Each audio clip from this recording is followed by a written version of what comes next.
यकीन मानो आज की कहानी सुनने के बाद आप अपनी जिंदगी का सबसे बड़ा और कठिन लक्ष्य कम समय में हासिल कर पाओगे। एक ऐसी प्राचीन विधि है जिस विधि को अगर आप अपनी जिंदगी के आचरण में लेंगे तो निश्चित ही आपको सफलता अवश्य मिलेगी। तो चलिए इस एक प्रसिद्ध कहानी के माध्यम से समझते हैं। दोस्तों, आपने कभी ना कभी यह तो महसूस किया ही होगा कि आप भी किसी चीज में सफल होना चाहते हैं। आप भी अपने जीवन में सफल होना चाहते हैं, लेकिन आपको यह पता ही नहीं कि आप करना क्या चाहते हैं। और यह ऐसी अवस्था है जिसमें आप अकेले नहीं हैं। ऐसे अधिकांश लोग जो अपने जीवन में केवल अपने उद्देश्य को खोजने के लिए संघर्ष करते रहते हैं। हम में से ऐसा कोई नहीं होगा जो अपने जीवन में सफल नहीं होना चाहता। सफलता सभी को चाहिए। सफलता की प्राप्ति की इच्छा सभी के मन में होती है, लेकिन सफलता पाना इतना आसान नहीं होता। जीवन में हमें कई सारी चुनौतियों का सामना करना पड़ता है, हमें उनसे निपटना पड़ता है। इसलिए आज की इस कहानी में हम ऐसे ही एक विषय पर चर्चा करने वाले हैं। आज हम यह जानेंगे कि किस तरह से आप अपनी यात्रा की शुरुआत कर सकते हैं। इस कहानी के माध्यम से आप यह समझ पाएंगे कि किस तरह से आप अपने लक्ष्य की ओर अपना पहला कदम उठा सकते हैं। एक ऐसा ही व्यक्ति था जो अपने जीवन में सफल होना चाहता था, लेकिन उसके पास कोई लक्ष्य ही नहीं था। उसे यह समझ में नहीं आ रहा था कि वह क्या करे, वह अपने जीवन में किस प्रकार सफल हो। और एक दिन उस युवक ने एक साधु से कुछ सवाल पूछे और उन साधु के उन जवाबों ने उस युवक की पूरी जिंदगी बदल दी। आज की यह कहानी आपको अपने लक्ष्य को निर्धारित करने में और अपनी सफलता की यात्रा शुरू करने में बहुत मददगार साबित होगी। इसलिए इस कहानी के अंत तक जरूर बने रहिएगा। एक बार की बात है, एक नगर में एक युवक रहता था। वह अपने जीवन में सफल होना चाहता था, लेकिन उसके जीवन में कोई लक्ष्य ही नहीं था। एक दिन वह एक गुरु के पास पहुंचा और उनसे कहता है गुरु, आज का युग कितना आधुनिक हो चुका है और आज हम एक ऐसे भूमि पर रह रहे हैं जहां सभी के लिए भरपूर मौके मौजूद हैं। फिर भी ऐसा क्यों होता है कि केवल कुछ ही लोग सफल हो पाते हैं, कुछ ही लोग कामयाब हो पाते हैं और बचे हुए लोग जिंदगी की इस दौड़ में पीछे रह जाते हैं। उन गुरु ने उस युवक की सारी बातें ध्यानपूर्वक सुनी और उसके इस प्रश्न का जवाब देते हुए कहते हैं, बेटा चलो, ऐसे लोगों का एक उदाहरण देकर मैं तुम्हें समझाने का प्रयास करता हूं कि आखिर कुछ ही लोग अपने जीवन में क्यों सफल हो पाते हैं।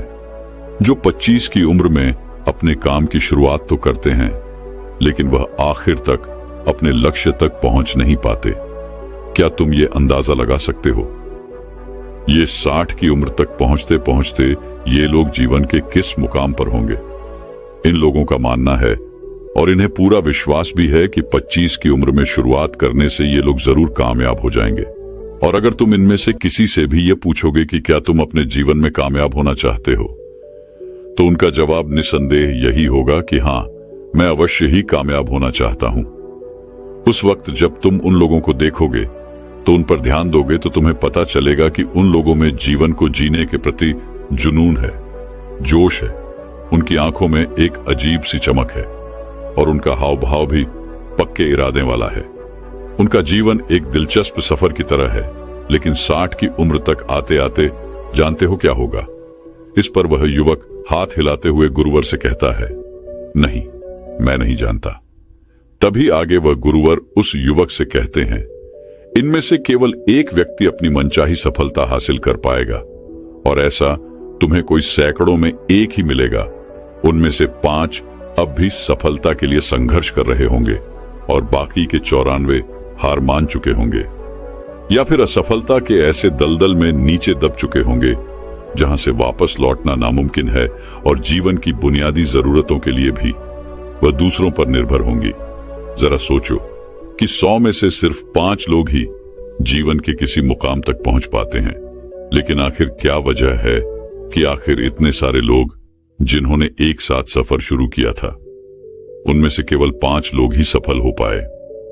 उस चमक और उस जोश का क्या हुआ जो 25 की उम्र में उनके अंदर कूट कूट कर भरी हुई थी? क्या हुआ उनके सपनों का? क्या हुआ उनकी उम्मीदों का? क्या हुआ उनके पक्के इरादों का? जब इन्होंने सफर शुरू किया था तब तो इन्होंने कई तरह के मुकाम हासिल करने की सोची थी। इन्होंने अपनी जिंदगी में बहुत कुछ करना चाहा था, लेकिन वास्तविकता में यह जो कर पाए उसके बीच में आखिर इतना अंतर क्यों है? इस पर वह व्यक्ति उन गुरु की बात काटते हुए कहता है गुरुवर, जब आप यह कह रहे हैं कि 100 में से कोई 5 लोग ही अपने लक्ष्य को पाने में सफल हो पाते हैं, तो क्या आपको हमें सफलता का वह रहस्य साफ साफ नहीं बताना चाहिए? इस पर वह गुरुवर मुस्कुराते हुए उसी वक्त से कहते हैं, बेटा, अब मैं तुम्हें सफलता का वो रहस्य बताने जा रहा हूं। इसे बहुत ध्यानपूर्वक सुनना और इसे समझने का प्रयास करना। सफलता का रहस्य बस इतना सा ही है कि जब आप किसी निश्चित लक्ष्य को साफ साफ तय करते हैं, अर्थात आपको यह पूरी तरह से पता है कि आपको कहां जाना है और क्या पाना है, और आप उसी सोच के साथ, उसी समझ के साथ उस दिशा में आगे बढ़ते रहते हैं, तो आप एक ना एक दिन अपने लक्ष्य को पा ही लेते हैं। अर्थात यदि कोई इंसान ये पहले से ही तय किए हुए है कि उसका लक्ष्य क्या है और उसे कहां जाना है, उसका लक्ष्य एकदम मजबूत और पक्का है और जिसमें कोई बदलाव नहीं होता, उसकी दिशा में वह लगातार यदि काम कर रहा है और अच्छे से जानता है कि वह कहां जा रहा है और उसे कहां जाना है, तो वही इंसान वास्तविकता में कामयाब हो पाता है। और यदि वह बीच रास्ते में अपने लक्ष्य से भटक जाता है, वह तरह तरह की बाधाओं में पड़ जाता है, तो वह कभी भी कामयाब नहीं हो सकता। इसका सीधा और साफ मतलब है कि निर्धारित किए हुए लक्ष्य को समझते हुए उस दिशा में निरंतर प्रयास करते रहना, निरंतर आगे बढ़ते रहना। वास्तविकता में हमारी समाज में हौसले का उल्टा कायरता या बुजदिली नहीं है, बल्कि समानता या अनुरूपता है। और आज के इंसानों के सामने सबसे बड़ी चुनौती यही है, और इतने सारे लोगों की असफलता का कारण भी यही है। और अनुरूपता का अर्थ है बिना सोचे समझे भीड़ के साथ चलने की मानसिकता। ज्यादातर लोग बिना सोचे समझे, बिना यह जाने कि आखिर वह क्या कर रहे हैं, उन्हें क्या करना चाहिए, उन्हें कहां जाना चाहिए और वह क्यों कर रहे हैं और वह कहां जा रहे हैं, वे लोग केवल आंखें बंद करके बस वैसा ही करते चले जा रहे हैं जैसा दूसरे उनसे कह रहे हैं। और यही सबसे बड़ी समस्या है कि लोग उन 95% लोगों की तरह ही काम कर रहे हैं जो सफल नहीं हैं। इस पर उन गुरुवर से प्रश्न करते हुए कहता है गुरुवर, यदि 95% लोग सही दिशा में कार्य नहीं कर रहे, तो आखिर इतनी बड़ी मात्रा में लोग उनकी नकल क्यों कर रहे हैं? इस पर वह गुरुवर मुस्कुराते हुए उस युवक की बात का जवाब देते हुए कहते हैं, शायद वो खुद भी नहीं जानते, इसीलिए तो इतनी बड़ी गलती कर रहे हैं। सुनो, एक बार की बात है, काम करने वाले लोगों के एक समूह से प्रश्न किया गया। उनसे पूछा गया कि आप रोज सुबह सुबह क्यों उठते हैं, काम पर क्यों जाते हैं? तो 20 में से 19 लोगों के पास इसका कोई भी ठोस जवाब नहीं था। उनमें से ज्यादातर लोगों का कहना था कि सभी लोग सुबह उठकर काम पर जाते हैं, इसलिए हम भी वही कर रहे हैं जो बाकी लोग कर रहे हैं। ऐसे लोगों का यह मानना होता है कि परिस्थितियों ने उनके जीवन को एक सांचे में ढाल दिया है और ऐसे लोग बाहरी शक्तियों और परिस्थितियों से नियंत्रित होने वाले होते हैं। लेकिन हम यहां बात कर रहे थे कि आखिर कामयाबी की परिभाषा क्या है? कामयाब कौन होता है? कामयाब सिर्फ वही इंसान होता है जो अपना लक्ष्य साफ साफ तय करके उसकी ओर निरंतर बढ़ता रहता है, क्योंकि उस व्यक्ति को यह पता है कि उसे आखिर क्या करना है, उसे आखिर क्या पाना है, उसे क्या बनना है, और वह उस दिशा में काम करना शुरू कर देता है। तभी वह गुरुवर उस युवक को चेतावनी देते हुए कहते, बेटा, तुम्हें ऐसा लगता होगा कि कामयाब केवल वही लोग हैं जिनके पास बहुत सारी धन दौलत है, जो अमीर है, जिनके पास सारी सुविधाएं हैं। तो ऐसा नहीं है, क्योंकि कामयाबी की परिभाषा हर व्यक्ति के लिए अलग होती है। वह शिक्षक कामयाब है जो बच्चों को इसलिए पढ़ा रहा है क्योंकि वह यही काम करना चाहता था। वह हमेशा से एक शिक्षक बनना चाहता था। वह औरत अपने जीवन में कामयाब है जो एक पत्नी और मां का किरदार निभा रही है, क्योंकि हमेशा से वह यही बनना चाहती थी और अपनी जिम्मेदारियों को वह अच्छे से निभा रही है। बाजार के एक कोने में दुकान चलाने वाला दुकानदार भी कामयाब है, क्योंकि उसने यही पेशा अपनाया और उसने यही लक्ष्य तय किया कि वह एक अच्छा व्यापारी बनेगा, एक कामयाब व्यापारी बनेगा, और वह अपना व्यापार खड़ा करने में सक्षम है, इसलिए वह भी कामयाब है। खिलाड़ी भी कामयाब है जो अपने क्षेत्र और देश का सर्वश्रेष्ठ खिलाड़ी बनना चाहता है, और इसी मकसद से उसके लक्ष्य को पाने में वह पूरी तरह से जुट जाता है। इसी प्रकार जिन लोगों के जीवन में कोई लक्ष्य होता है वह कामयाब हो जाते हैं, क्योंकि उन्हें पता है कि वह कहां जा रहे हैं, किस दिशा में बढ़ रहे हैं और इससे वह कहां पहुंचने वाले हैं। लेकिन वहीं पर दूसरी तरफ असफल लोगों का मानना यह होता है कि जीवन का रास्ता उनकी परिस्थितियां तय करती हैं, यानी जो चीजें उनके साथ होती हैं किसी बाहरी शक्ति द्वारा होती है। और यदि इसे और आसान शब्दों में कहा जाए तो हर वो शख्स कामयाब है जो पहले से ही साफ साफ तय किए गए लक्ष्य को साकार करने की दिशा में सोच समझकर काम कर रहा है और आगे बढ़ रहा है। लेकिन 20 में से केवल एक इंसान ही ऐसा कर पाता है, बाकी के 19 लोग असफल हो जाते हैं। तभी वह व्यक्ति उन गुरुवर से कहता है गुरुवर, मुझे इस बात पर बड़ी हैरानी होती है कि दुनिया में इतने सारे लोग हैं जो दिन रात कड़ी मेहनत करते हैं, ईमानदारी से अपना काम करते हैं, लेकिन उसके बाद भी उन्हें जिंदगी में कुछ भी हासिल नहीं हो पाता। और वहीं पर कुछ लोग केवल कुछ देर के लिए ही मेहनत करते हैं, लेकिन उन्हें सब कुछ मिल जाता है। ऐसा क्यों? मुझे तो कभी कभी ऐसा लगता है कि उनके हाथों में कोई जादू की छड़ी लग गई है, जिस कारण वह जिस भी चीज को हाथ लगा देते हैं वह सोने में बदल जाता है। और ऐसे लोग हमेशा लगातार कामयाबी की ऊंचाइयों को छूते रहते हैं और कामयाबी की दिशा में अग्रसर रहते हैं। और वहीं पर दूसरी तरफ लोग असफल होने के बाद लगातार असफल होते जाते हैं और असफलता के दिशा में ही काम करते रहते हैं। तो आखिर सफल और असफल लोगों में क्या फर्क है? इसका जवाब देते हुए गुरुवर उस व्यक्ति से कहते हैं, सफल और असफल लोगों में केवल लक्ष्य का ही फर्क है। जिन लोगों के पास कोई लक्ष्य होता है वह उसी दिशा में काम करते हैं, जबकि कुछ लोगों के सामने कोई लक्ष्य ही नहीं होता, और लक्ष्य के बिना आखिर वह कहां जाएंगे। लक्ष्य और उसे पाने की योजना बनाकर काम करने वाले लोग हमेशा कामयाब हो जाते हैं, क्योंकि उन्हें पता होता है कि आखिर उसे किस दिशा में आगे बढ़ना है। चलो मैं तुम्हें एक और उदाहरण से समझाता हूं। एक ऐसी जहाज के बारे में सोचो जो बंदरगाह से निकलने वाला है। उसके पूरे सफर का नक्शा और योजना पहले से ही तय कर ली गई है, और उस जहाज का चालक और चालक दल यह अच्छे से जानते हैं कि जहाज को कहां ले जाना है। आखिर उसका अंतिम पड़ाव क्या है, उस सफर में कितने दिन लगेंगे, और जहाज का एक निश्चित लक्ष्य क्या है। एक निश्चित लक्ष्य और नक्शा साथ रखने वाला जहाज 1000 में से 999 बार उस मंजिल को पहुंच ही जाएगा जहां के लिए उसे रवाना किया गया था, यानी 100% वह अपने लक्ष्य तक पहुंच जाएगा। और वहीं पर अब कल्पना करो एक दूसरे जहाज की जो हूबहू उसी की तरह है। अंतर सिर्फ इतना है कि इस जहाज में कोई भी चालक या चालक दल नहीं है, और इसका कोई निश्चित लक्ष्य भी नहीं है, और ना ही कोई मंजिल है। हम बस उसे चालू करके छोड़ देते हैं और आगे जाने देते हैं। अब ऐसे में बंदरगाह से छोड़ने के बाद या तो वह आगे जाकर डूब जाएगा, या रास्ते में कहीं भटक जाएगा, या किसी सुनसान समुद्र के तट पर जाकर अटक जाएगा। उसका नष्ट होना पूरी तरह से तय है, क्योंकि वह कभी कहीं पहुंच नहीं सकता, क्योंकि ना तो उसका कोई लक्ष्य है और ना ही कोई मंजिल, और ना ही उसे रास्ता दिखाने के लिए कोई चालक या चालक दल। और हम इंसानों के साथ भी कुछ ऐसा ही होता है। तभी वह युवक उन गुरुवर से अगला प्रश्न करते हुए कहता है गुरुवर, एक निश्चित लक्ष्य रखने वाले लोग जीवन में हमेशा कामयाब क्यों होते हैं, और जिनका कोई लक्ष्य नहीं होता वह असफल क्यों हो जाते हैं?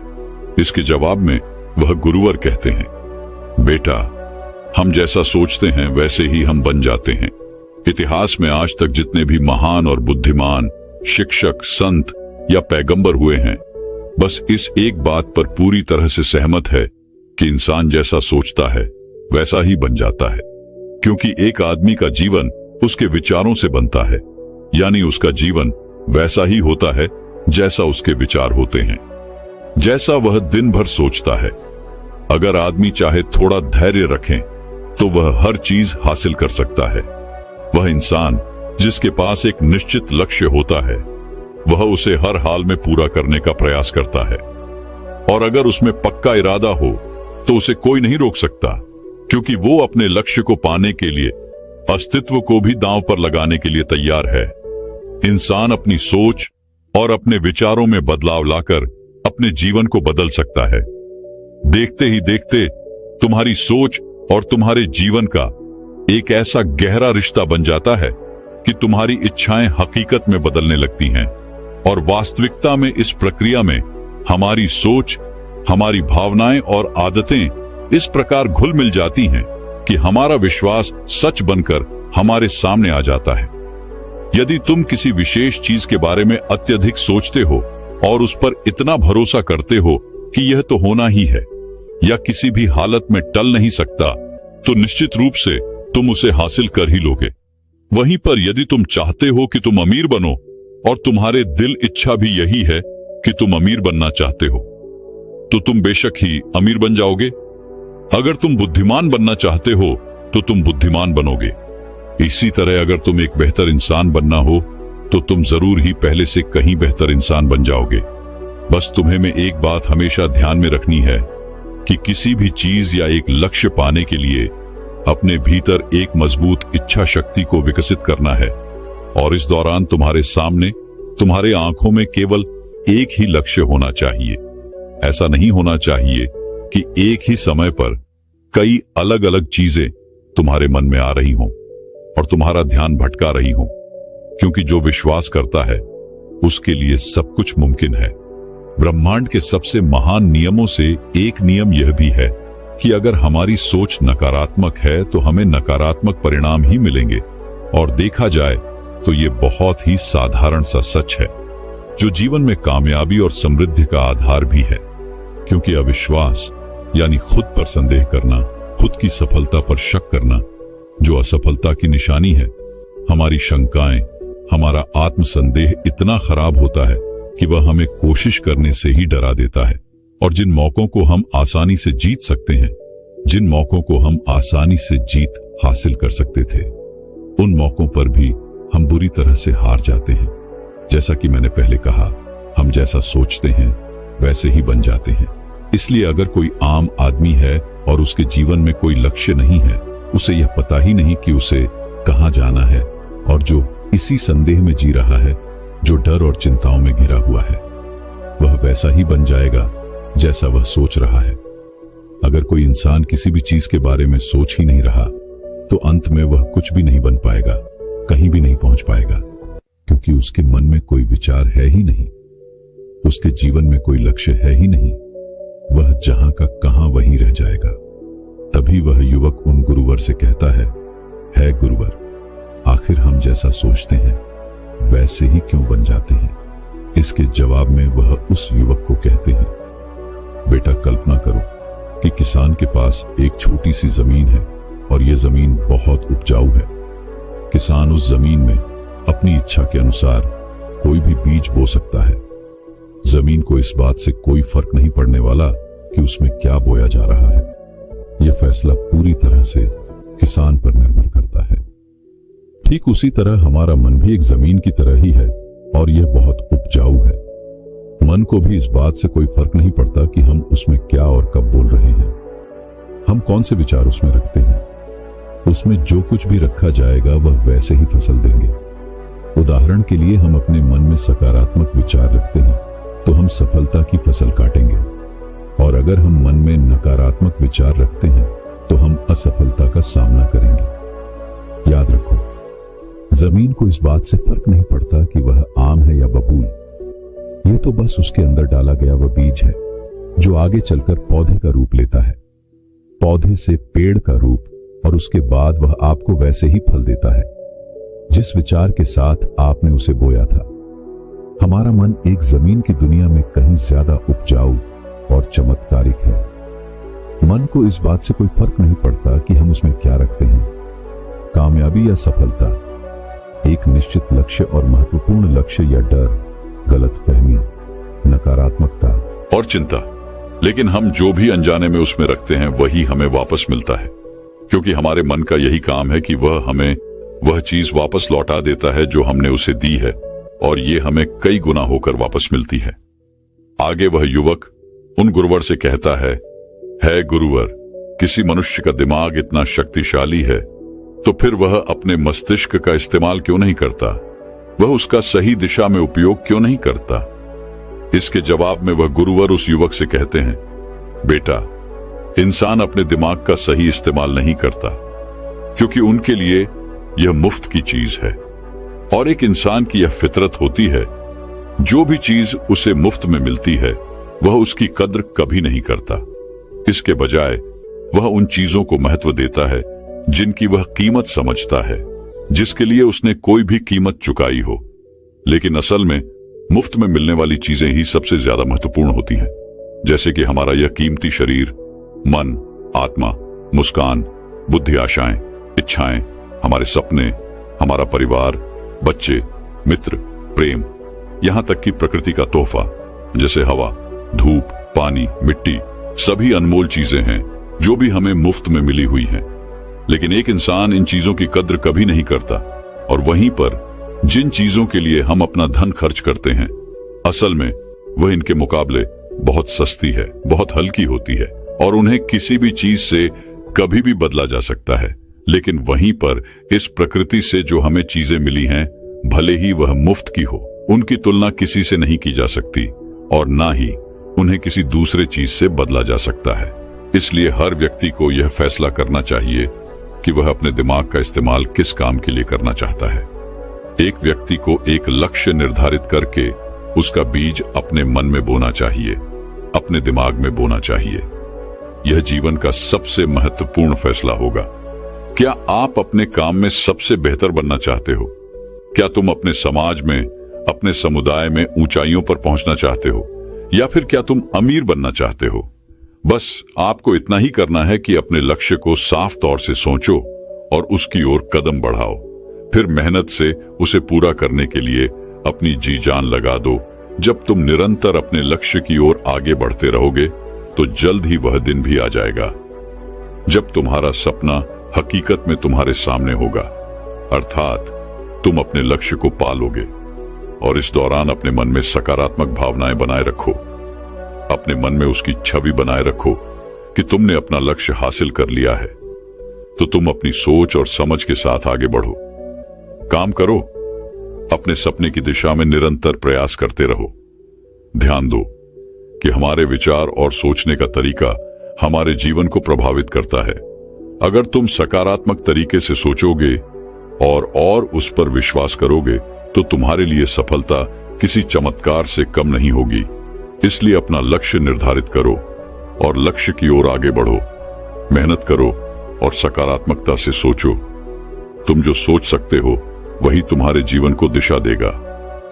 आगे वही व्यक्ति उन गुरुवर से आखिरी प्रश्न करते हुए कहता है गुरुवर, क्या कोई ऐसा अभ्यास या ऐसा कोई तरीका है जिसके माध्यम से इन सब बातों को अपनाकर अपने जीवन में उतारकर अपने जीवन में बदलाव ला सकते हैं? इसके जवाब में वह गुरुवर कहते हैं, हाँ बिल्कुल, एक ऐसा अभ्यास है। अब मैं तुम्हें 30 दिनों का एक ऐसा अभ्यास बताने जा रहा हूं जिसको अगर तुमने सही से पूरा किया तो यह तुम्हारे जीवन को बेहतर से बेहतरीन बना देगा, तुम्हारा जीवन पूरी तरह से बदल देगा। आगे गुरुवर उस युवक को चेतावनी देते हुए कहते हैं, लेकिन याद रहे कि बिना कीमत चुकाए हम कुछ भी नहीं कर सकते। इसलिए इस 30 दिन के अभ्यास का परिणाम कुल उसके बराबर होगा जितनी तुमने कोशिश की होगी या जितनी तुमने इसके लिए कीमत चुकाई होगी। लेकिन अब आपके मन में यह प्रश्न उठ रहा होगा कि आखिर यह कीमत क्या होगी? तो इसमें कई सारी बातें आती हैं। पहले तो यह कि तुम्हें बुद्धि और भावना दोनों स्तर पर यह समझना होगा कि हम जैसा सोचते हैं हम बिल्कुल वैसा ही बन जाते हैं। इसीलिए अपने जीवन को अपने अनुसार चलाने के लिए तुम्हें अपने विचारों को अपने नियंत्रण में रखना होगा। यानी कि तुम्हें अपने अंदर से यह बात माननी होगी, तुम्हें इस पर विश्वास करना होगा कि तुम जैसा सोचते हो वैसा ही तुम बन जाते हो। तुम जैसी फसल बोओगे तुम्हें वैसे ही फसल काटने को मिलेगी। दूसरी बात, तुम्हें अपने मन से सभी बाधाओं और बेड़ियों को काट फेंकना होगा और यह सोचकर खुद को उस काम में झोंक देना होगा कि यही काम मेरे लिए प्रकृति ने सोचा है और यही काम मेरे लिए सही है। मैं इस काम के लिए बना हूं। यह काम मेरे लिए मेरे ईश्वर ने तय किया है। अर्थात तुम्हें यही मानना होगा कि सभी सीमाएं, रेखाएं, सभी मानसिक रुकावटें तुम्हारी खुद की बनाई हुई है और तुम्हें उन रुकावटों को तोड़ना होगा, आगे बढ़ना होगा और तुम्हारे सामने तुम्हारी कल्पना से भी ज्यादा अवसर मौजूद होंगे। अर्थात तुम्हें उन तमाम छोटी और सीमित सोच व विचारों से ऊपर उठना होगा जिन्हें तुमने बिना सोचे समझे या परखे सच मान लिया है। जो आज तक तुम सुनते आए हो अपने परिवार में, अपने समाज में, अब वह सभी सोचों को एक बार परख कर देखो। तीसरी बात, अपनी समस्या पर सकारात्मक रूप से सोचने के लिए, खुद को प्रोत्साहित करने के लिए अपनी पूरी क्षमता और हिम्मत का इस्तेमाल करना सीखो। इसके साथ ही अपने लिए एक निश्चित और स्पष्ट लक्ष्य के लिए तैयार करो। अपने दिमाग को अपने लक्ष्य के बारे में सभी संभव गुणों से विचार करने का अवसर देना होगा। अपनी कल्पना को खुली छूट देनी होगी ताकि वह हर संभव समाधान की खोज कर सके। इस विचार को मानने से इनकार कर दो कि लक्ष्य प्राप्ति के रास्ते में कोई भी बाधा तुम्हें हरा सकती है। जब तुम्हें लक्ष्य की तरफ ले जाने वाला रास्ता साफ साफ दिखाई देने लगे तो पूरी निष्ठा और जोश के साथ फैसला लेते हुए काम करो। खुद को लगातार ये याद दिलाते रहो कि तुम अपनी उपलब्धि और कामयाबी के बिल्कुल नजदीक खड़े हो। आगे वह गुरुवर उस युवक से कहते हैं, चलो एक बार फिर से उन महत्वपूर्ण बिंदुओं को जल्दी से दोहरा लेते हैं जो हमें एक खूबसूरत जीवन जीने के लिए कीमत के रूप में चुकानी होगी। पहला, हम जैसा सोचते हैं वैसा ही बन जाते हैं। दूसरा, कल्पना की शक्ति को समझो और अपने दिमाग को ऊंची उड़ान भरने दो। तीसरा, हिम्मत और हौसला रखते हुए अपने लक्ष्य की ओर आगे बढ़ो। पूरी लगन और एकाग्रता के साथ डट कर लगे रहो और साथ ही साथ यह बात भी याद रखो कि कोई विचार तब तक बेकार और मामूली होता है जब तक हम उस पर काम नहीं करते। और अब मैं तुम्हें 30 दिनों का वह अभ्यास समझाने जा रहा हूं, इसलिए इसे ध्यानपूर्वक सुनना और समझना। लेकिन उससे पहले अपने दिमाग में ये बात अच्छी तरह से बैठा लो कि इस अभ्यास में तुम्हें कुछ भी खोना नहीं है, बल्कि संभावना है कि तुम बहुत कुछ पा सकते हो। दो बातें हम सभी पर लागू होती हैं कि हम सभी कुछ न कुछ चाहते हैं। हम सभी किसी न किसी चीज से डरे हुए हैं। मैं चाहता हूं कि तुम उस डर को अभी के अभी कागज पर देखो। वह क्या चीज है जिसे तुम हद से ज्यादा चाहते हो और तुम उसे अपने जीवन में पाना चाहते हो। वह कुछ भी हो सकता है, जैसे एक अच्छी नौकरी, ज्यादा पैसा कमाना, या फिर तुम एक बड़ा घर चाहते हो, या फिर अपने परिवार में ज्यादा प्रेम या तालमेल लाना चाहते हो, फिर जिंदगी में कोई खास मुकाम हासिल करना चाहते हो। तुम जो भी सपने को पूरा करना चाहते हो उसे कागज पर साफ साफ लिखो कि आखिर तुम क्या चाहते हो, और फिर इस बात को ध्यान रखो कि अगले 30 दिनों तक केवल यही तुम्हारा इकलौता और निश्चित लक्ष्य होगा। तुम्हें इसे किसी को दिखाने की जरूरत नहीं है, लेकिन इसे हमेशा अपने साथ रखो ताकि तुम दिन में इसे कई बार देख सको। इस पेपर पर लिखे गए लक्ष्य को सुबह उठते ही अपने मन में दोहराओ। दिन भर सकारात्मक तरीकों से उसके बारे में सोचो।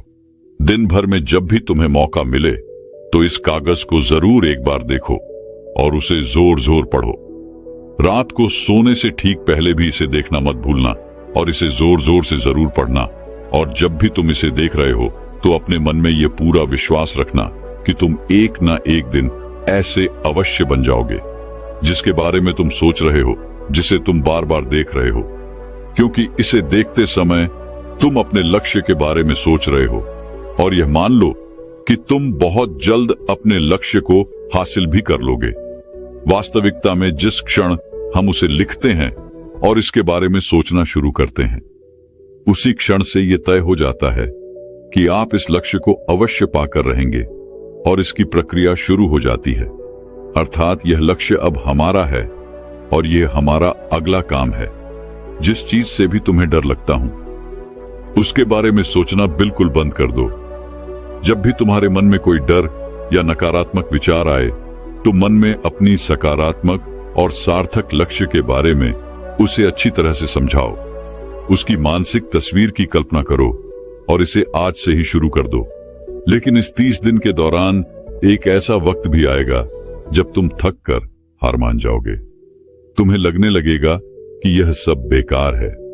इन सब चीजों से कोई फर्क नहीं पड़ता, क्योंकि व्यक्ति के लिए सकारात्मक सोचने की तुलना में नकारात्मक सोचना ज्यादा आसान होता है। और यही कारण है कि 100 में से केवल 5 लोग ही कामयाब हो पाते हैं। लेकिन तुम्हारी कोशिश यह होनी चाहिए कि तुम उन 5% लोगों में अपनी जगह बना सको, और इसके लिए तुम्हें अभी से शुरुआत करनी होगी। इन 30 दिनों के लिए तुम्हारे दिमाग का नियंत्रण पूरी तरह से तुम्हारे हाथ में होना चाहिए, और इस दौरान दिमाग को केवल वही सोचना होगा जिसकी इजाजत तुम उसे दोगे। और इस 30 दिनों के भीतर, इस परीक्षण के दौरान, तुम्हें हर दिन उससे भी ज्यादा काम करना होगा जितना तुम पहले करते थे। और इन सभी के अलावा एक जोशीला और उत्साहित रूप बनाए रखने के लिए कोशिश करना। पहले से भी ज्यादा प्रयास करो। अपने लक्ष्य ध्यान में रखते हुए करो कि तुम्हें जीवन में ठीक उसी के बराबर कुछ मिलेगा जितना तुम उसमें लगाओगे। जिस पल हम किसी लक्ष्य पर काम करने का फैसला कर लेते हैं, उसी पल हम कामयाब इंसान बन जाते हैं और उन गिने चुने खास लोगों में आ जाते हैं जो अच्छे से जानते हैं कि वे कहां जा रहे हैं। और इसके बाद हम 100 में से शेष 5 लोगों की गिनती में आ जाते हैं। अपने मन से पूरी तरह से चिंता मिटा दो कि तुम अपने लक्ष्य को कैसे हासिल करोगे। ये सोचना तुम बिल्कुल बंद कर दो कि तुम वहां तक कैसे पहुंचोगे। इसे उस शक्ति के ऊपर छोड़ दो जो तुमसे भी कहीं ज्यादा सक्षम और ताकतवर है। तुम्हें बस यह पता होना चाहिए कि तुम किस दिशा में और कहां जा रहे हो। बाकी जो भी सवाल तुम्हारे सामने आएंगी, समय के साथ उनका जवाब खुद ब खुद तुम्हें मिलता जाएगा। तुम पुराने ग्रंथों में बताई गई इन बातों को याद रखो और अपने अभ्यास के दौरान हर दिन अपने सामने रखो और सवाल पूछो, और उसका जवाब तुम्हें मिल जाएगा। खोजो और तुम उसे पालोगे। दस्तक दो और तुम्हारे लिए दरवाजा जरूर खुलेगा। क्योंकि हर एक इंसान जो कुछ जानने की इच्छा रखता है, उसे जवाब मिलता है। जो खोजता है, उसे वह चीज मिल जाती है, और जो दस्तक देता है, उसके लिए दरवाजा भी जरूर खुलता है। ये शब्द जितना सरल है, उतना ही चमत्कारिक भी है। दरअसल यह नियम इतना आसान है कि हमारे मुश्किल शब्दों में उलझकर इसे समझना और भी मुश्किल होगा। इसलिए बस तुम्हें जरूरी यह है कि तुम इन 30 दिनों के दौरान तुम्हारे सामने एक स्पष्ट लक्ष्य हो और उसे पूरा करने का एक जुनूनी विश्वास भी हो।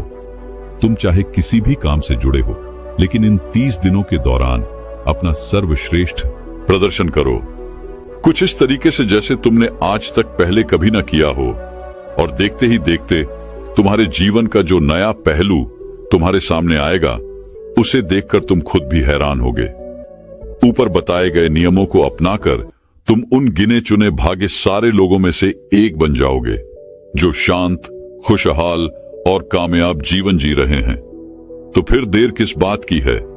तुम्हारे पास खोने के लिए कुछ नहीं, लेकिन पाने के लिए बहुत कुछ है, यानी कि एक बिल्कुल नया जीवन जो तुम्हारा इंतजार कर रहा है। बस वो यही चाहता है कि तुम पहला कदम उठाओ और आगे बढ़ो।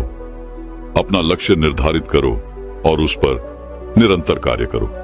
इतना कहकर वह गुरु शांत हो गए और युवक को भी सारी बातें अच्छी तरह से समझ में आ चुकी थी।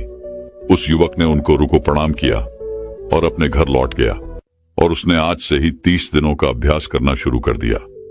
तो दर्शकों, अब चलिए जानते हैं कम समय में सबसे बड़ा और कठिन लक्ष्य कैसे प्राप्त किया जा सकता है। इस विषय पर अगली रोचक कहानी की शुरुआत कुछ इस प्रकार होती है। दोस्तों, एक बार की बात है, एक सम्राट का छोटा भाई सम्राट के सिंहासन पर बैठकर अपने मंत्रियों के सामने बड़ी बड़ी बातें कर रहा था। वह सभी मंत्रीगण से कहता है, आखिर मुझे समझ क्यों नहीं आता कि सम्राट राज्यकोष को इन भिक्षुओं और सन्यासियों पर क्यों न्यौछावर कर देते हैं, जिसके लिए लोग कठोर परिश्रम करते हैं, मेहनत करते हैं, तब जाकर उन्हें यह धन प्राप्त होता है। और इन सन्यासी को, इन भिक्षुओं को सम्राट ये सब इतनी आसानी से दे देते हैं। आखिर ये सब विलास नहीं तो क्या है? अगर ये धन मुझे मिला होता तो मैं कितना कुछ कर लेता। मैं अपने महल को और खूबसूरत बनाता, अपने महल के भीतर सुंदर मूर्तियां तैयार करवाता, पूरे राज्य में जगह जगह उद्यान बनवाता और यह दुनिया घूमता, लोगों से मिलता, लोगों को जानता और किसी ताकतवर राज्य की सुंदरी अर्थात राजकुमारी से शादी भी कर लेता। लेकिन हमारे राज्य के सम्राट तो इन सन्यासियों और भिक्षुओं पर धन लुटा रहे हैं। याद रखना, जिस दिन मेरे हाथों में यह राज्य आ जाएगा और जिस दिन से मेरे हाथों में यह अधिकार आ जाएगा, उस दिन से ही मैं यह सारे खर्च बंद कर दूंगा। इस प्रकार सम्राट का छोटा भाई मंत्रियों के सामने अपनी बड़ी बड़ी डींगे हाँक रहा था और वह यह भूल चुका था कि वह सम्राट के सिंहासन पर बैठा हुआ है। इधर वह सम्राट का छोटा भाई लगातार एक पर एक बातें कहे जा रहा था, लेकिन उधर दूसरी तरफ मंत्रियों को यह पता था कि सिंहासन के पीछे सम्राट स्वयं खड़े हैं और वह सारी बातें सुन रहे हैं। तभी अचानक सम्राट अपने छोटे भाई के सामने आगे आए और अपने छोटे भाई से कहते हैं, अच्छा, तो मेरा छोटा भाई राज्य अपने हाथों में लेना चाहता है और राजगद्दी पर बैठकर वह मेरे ही खिलाफ षड्यंत्र रच रहा है। सम्राट के मुख से यह सुनकर सम्राट के छोटे भाई के पसीने छूटने लगे। वह पूरी तरह से स्तब्ध रह गया। उसकी बुद्धि ने काम करना बंद कर दिया। माथे से पसीना छूट रहा था। उसके बाद बड़ी मुश्किलों से डरते हुए हिम्मत जुटाकर सम्राट के छोटे भाई ने सम्राट से कहा, सम्राट, मेरा मतलब यह नहीं था। मैं तो आपके मंत्रियों के कहने पर ही आपके सियासत पर बैठा था। सम्राट, मेरे खिलाफ ये कोई साजिश रची जा रही है। मेरा ऐसा कोई मतलब नहीं था। मुझसे बहुत बड़ी भूल हो गई। मुझे क्षमा करें सम्राट, मुझे क्षमा करें। इस पर सम्राट क्रोधित होते हुए अपने छोटे भाई से कहता है, भूल तुमसे नहीं, बल्कि भूल तो मुझसे हो गई, जो मैंने अपने छोटे भाई को युवराज के तौर पर देखा और उसे युवराज घोषित कर दिया। उसके बाद सम्राट ने तुरंत ही अपने सिपाहियों को आदेश दिया और कहा, सिपाहियों, इसे दूर जंगल में ले जाओ और राजद्रोह के अपराध में इसका सर काट दो। सम्राट के एक आदेश पर सभी सिपाही सम्राट के छोटे भाई को पकड़कर जंगल ले जाने लगे। तभी वहां पर उस राज्य के राजगुरु भी थे। इस बार उन राजगुरु ने सम्राट से कहा, हे राजन, आप अपने भाई के निर्मम हत्या का पाप अपने से क्यों लेना चाहते हैं? मेरी आपसे विनती है कि इसे ऐसी सजा सुनाइए जिससे ये सबक सीख सके और इसे अपनी गलती का एहसास हो सके। राजगुरु के साथ साथ वहां का सारा मंत्रीगण भी राजगुरु के साथ था। वह उनकी बात से सहमत था। सम्राट ने सभी की बातें ध्यानपूर्वक सुनी और सम्राट उन सभी की बात मान गए। तभी वह सम्राट को सोच विचार कर अपने सिपाहियों से कहते हैं, सिपाहियों, इसे अगले 7 दिनों तक महल में रखो और दुनिया के सारे सुख दो। अच्छा खाना, नाच गाना, बाद में घूमना। अगले 7 दिनों तक इसे सारे सुख दो और 7वें दिन इसका सर कलम कर देना। और इसके साथ साथ मेरी एक और शर्त भी है। हर दिन इसे कोई याद दिलाता रहेगा कि इसकी मृत्यु 7वें दिन होनी है। इसे 7वें दिन बांध दिया जाएगा। यह सुन सम्राट का भाई रोने लगा, विलाप करने लगा। वह क्षमा की याचना करने लगा, लेकिन सम्राट ने एक नहीं सुनी। सम्राट के आदेश पर सैनिक उसे खींचकर राज दरबार ले गए और उसे आलीशान महल में कैद कर दिया। 7 दिन उसकी खूब सेवा की गई। नाच गाना, खाना पीना सब कुछ उसे दिया गया, पर कोई न कोई राज दरबार का व्यक्ति उसे यह याद दिला ही देता था कि 7वें दिन उसकी मृत्यु तय है। 7वें दिन उसका सर धड़ से अलग कर दिया जाएगा। देखते ही देखते पूरे 6 दिन निकल गए। आखिरी दिन जब सिपाही युवराज को लेने आए, इस पर युवराज उन सिपाहियों से कहता है, आज मेरे जीवन का आखिरी दिन है और मेरी एक आखिरी ख्वाहिश है। इस पर एक सिपाही युवराज से पूछता है, बोलो, तुम क्या चाहते हो? युवराज कहते हैं, मुझे बस एक बार अपने भाई से मिलना है। मैं आखिरी बार बस अपने भाई से मिलना चाहता हूं। युवराज की फरियाद राज दरबार में पहुंचाई गई और सम्राट तुरंत ही युवराज से मिलने के लिए निकल पड़े। कुछ देर बाद जब सम्राट राजकुमार के पास पहुंचे तो राजकुमार ने सम्राट से कहा, भैया मेरा एक सवाल है। इस पर सम्राट राजकुमार से कहते हैं, पूछो, तुम क्या पूछना चाहते हो? इस पर युवराज सम्राट से कहते हैं, महाराज जब आप पीछे छुपकर सब सुन रहे थे, आप जानते थे कि मैं आपके विरुद्ध कोई भी षड्यंत्र नहीं रख रहा था। मैं तो केवल उन सन्यासियों, उन भिक्षुओं को दान देने की असहमति जता रहा था। फिर इसमें मैंने ऐसा क्या पाप कर दिया? फिर आपने मुझे इतने विचित्र सजा क्यों सुनाई? इससे तो अच्छा था कि आप उसी दिन मेरा सर मेरे धड़ से अलग कर देते। इस तरह से रोज रोज मरने से एक बार मरना अच्छा होता। फिर आखिर आपने ऐसा क्यों किया? वह सम्राट बहुत ज्ञानी था। वह अपने छोटे भाई से कहता है, युवराज तुम्हें इसका जवाब अभी मिल जाएगा, लेकिन उससे पहले तुम मुझे यह बताओ कि पिछले 7 दिनों में तुम्हें कितने सुख मिले? इस पर युवराज आश्चर्यचकित होकर सम्राट से कहता है, कौन से सुख महाराज, जिसके सर पर सतत मृत्यु नाच रही हो, जिसे हर पल आने वाले मृत्यु की याद दिलाई जा रही हो? क्या वह अपने जीवन में सुखी रह सकता है? वह अपने जीवन को सुखी सुखी कैसे बिता सकता है? हर पल मेरे सामने स्वादिष्ट भोजन थे, लेकिन वो गले से नीचे नहीं उतर रहे थे। दुनिया के सारे भोग विलास मेरे सामने थे, लेकिन उसके बाद भी उसमें कोई रस नहीं था। मेरे मन में तो बार बार केवल एक ही विचार आ रहा था कि जीवन में ऐसे कितने सारे काम थे जो मैं कर सकता था, लेकिन मैंने ऐसा कुछ भी नहीं किया। मैं कुछ जानना चाहता था, सीखना चाहता था, लेकिन अब मेरे पास वक्त नहीं है। मैं अब कुछ भी नहीं कर सकता। इन 7 दिनों में मेरी आंखों के सामने हमेशा मेरी मृत्यु नाच रही थी, इसलिए मुझे सब कुछ व्यर्थ नजर आ रहा था, सब कुछ नश्वर नजर आ रहा था। सारे शारीरिक सुख भी मुझे दुख के समान लग रहे थे। ऐसे में मैं भला सुख कैसे भोग सकता हूं? इस पर सम्राट मुस्कुराने लगे और अपने छोटे भाई अर्थात युवराज से कहते हैं, युवराज तो मैं यह विचित्र सजा इसीलिए सुनाई गई थी ताकि तुम अपनी गलती का एहसास कर सको, और तुम बिल्कुल सही समझ रहे हो। देखो, जो सतत जीवन की नश्वरता का चिंतन करते हैं, जो ज्ञानी हैं, सन्यासी हैं, जिन्हें हमेशा मृत्यु का बोध रहता है, वह भला कैसे सुख ले सकते हैं? जिनके सामने उनकी मृत्यु नाच रही हो, वह भला अपने जीवन को भोग विलास में कैसे बिता सकते हैं? सम्राट की आवाज सुनकर युवराज की आंखों में आंसू आ गए। युवराज को अपनी गलती का एहसास हो चुका था। युवराज ने सम्राट से क्षमा मांगी और सम्राट ने उसे क्षमा कर दिया। दोस्तों, इस कहानी से हमें बहुत कुछ सीखने को मिलता है। पहली बात तो यह है कि हम मजे के पीछे क्यों भागते हैं। हम सब थोड़ा अच्छा महसूस करना चाहते हैं, थोड़ा जोश, थोड़ा जीवन महसूस करना चाहते हैं। हमें लगता है कि सुख का भोग करने से ही हमें अच्छा लगता है, लेकिन क्या यही वास्तविकता है? नहीं, ये पूरा सच नहीं है। जैसे खाली पानी से आपकी प्यास नहीं बुझती, वैसे ही मजे करने से केवल थोड़ी देर के लिए ही आपको आनंद आता है, लेकिन उसके बाद आपका मन दोबारा परेशान होने लगता है। फिर धीरे धीरे हमारा मन असंतुष्ट रहने लगता है, जिस कारण हमारे भीतर दुख उत्पन्न होता है, तनाव उत्पन्न होता है, परेशानियां उत्पन्न होती हैं। लेकिन अब आपके मन में यह प्रश्न उठ रहा होगा कि भला मजे करने से कैसा दुख? तो चलिए इसे एक उदाहरण के तौर पर समझते हैं।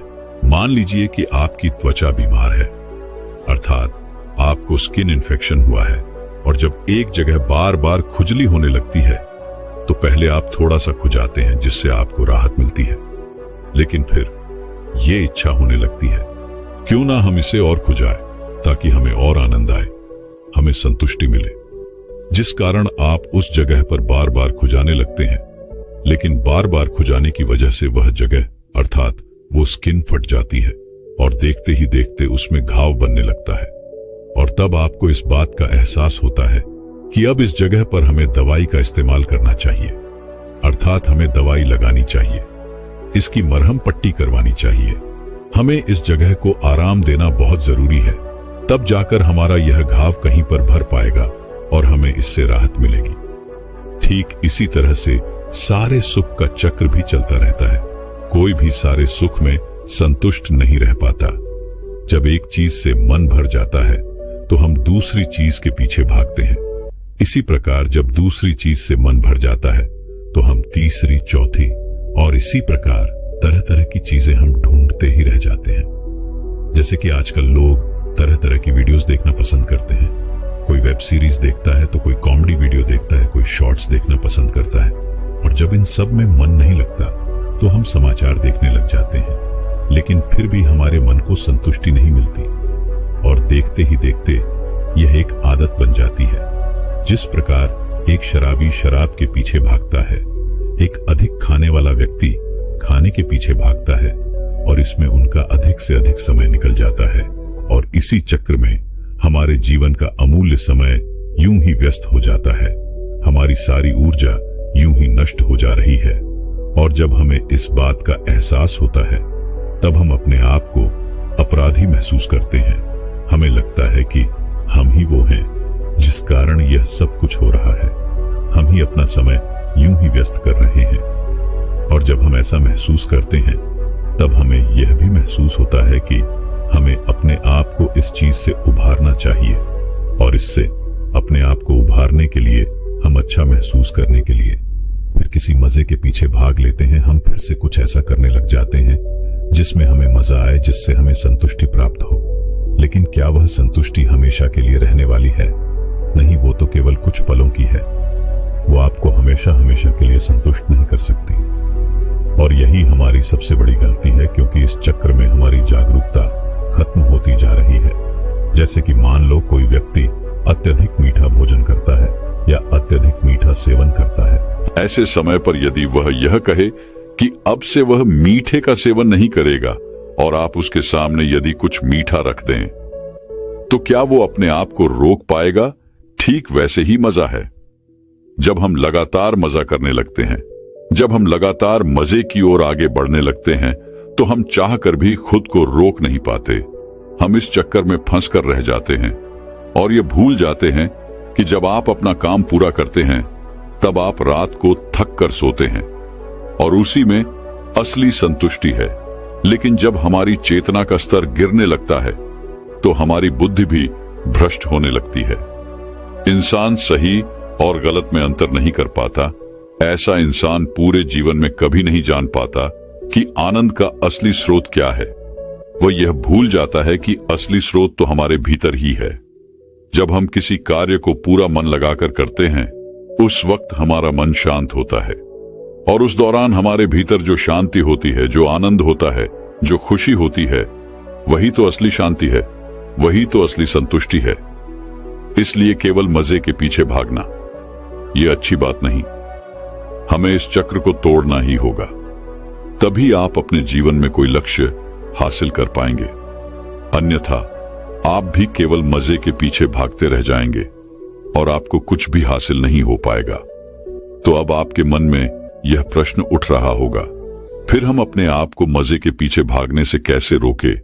तो इसका बहुत ही सीधा और सरल जवाब है कि अपने मजे के लिए कुछ मत करो, अर्थात मजे को प्राथमिकता मत दो। क्योंकि यदि आप मजे को प्राथमिकता देंगे तो वह एक नदी के बहाव की तरह आपको खींचकर ले ही चला जाएगा। आपको अपने कामों को प्राथमिकता देनी चाहिए। हर चीज समय पर करो और जो भी करो उसे मन लगाकर करो, तभी आपका मन शांत हो पाएगा और आपको वहां अच्छा भी लगने लगेगा।